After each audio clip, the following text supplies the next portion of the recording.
Morning all of you बच्चों। बात करते हैं आज के वीडियो में बच्चा फॉर्मूला यूनिट मास। बच्चों याद रखना है फॉर्मूला यूनिट मास जो निकालते हैं वो मॉलिक्यूलर मास के बराबर होता है। बच्चों ध्यान रखना है कि क्लास 11 और क्लास 9वीं क्लास में बच्चा याद रखना एटम एंड मॉलिक्यूल्स के सबसे लास्ट टॉपिक में बच्चा फॉर्मूला यूनिट के मास के बारे में पढ़ना है।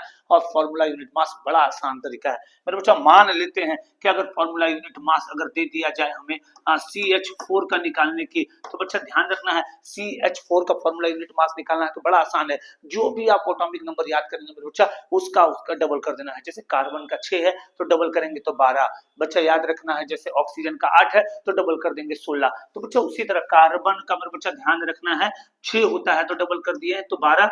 और बच्चा हाइड्रोजन का अगर बच्चा बात करते हैं तो एटॉमिक नंबर भी एक और मास नंबर भी एक ही होता है मेरे बच्चा, 1 और गुने 4 बच्चा इंटू करने पर यानी कि 4 एकम 4 तो 12 प्लस 4 कितने हो गए मेरे बच्चा, तो 16 हो गए।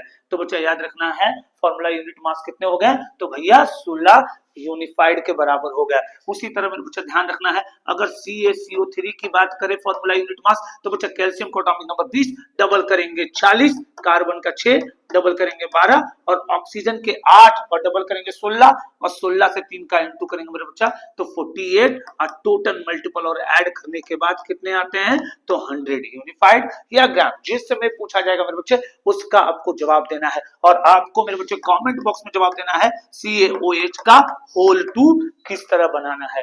इसके लिए बच्चा आप लगातार सब्सक्राइब करें और लाइक करें। धन्यवाद।